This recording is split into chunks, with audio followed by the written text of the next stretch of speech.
was health centered, and so we just did basic like health assessments with people.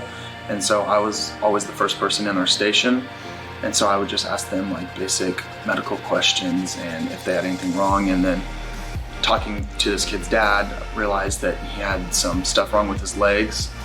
And so then through the translator, we were able to pray with him and put a blessing over him.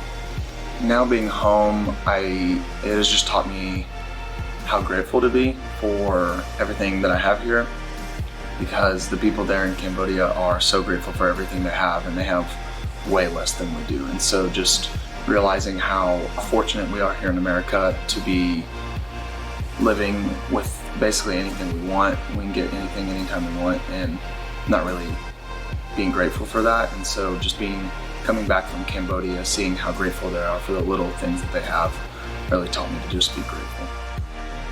My biggest takeaway from my trip to Eswatini was probably that everyone wants to be loved.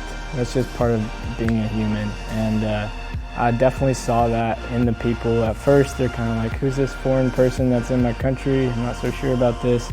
But as soon as you would give them a smile, a hug, high five, their faces just lit up and just everything turned around, and you could tell that people wanted to be embraced.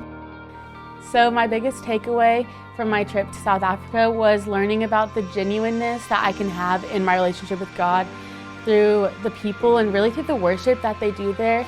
So in Botswana, I got to be a part of this worship experience where people were just totally like clapping off beat, just doing whatever they wanted there. So I asked my friend Nsako, I was like, why is everyone just like, no one's clapping at the same time, everyone's just moving around like looking crazy? And she was like, well, I'm not worshiping for any of them. Like, I'm worshiping God, like this is between me and him. And it kind of made me like take a step back and ask myself, like, what am I thinking about whenever I'm worshiping? Am I thinking about what my friend's doing next to me? Like, am I thinking about how I'm looking? Because really it doesn't matter. Like, if I can't be there and be totally like into worshiping God and like worshiping the person I serve, like, then what's the point? And so I was really like inspired in how genuine that they were, because that's how I want my relationship with God to look like.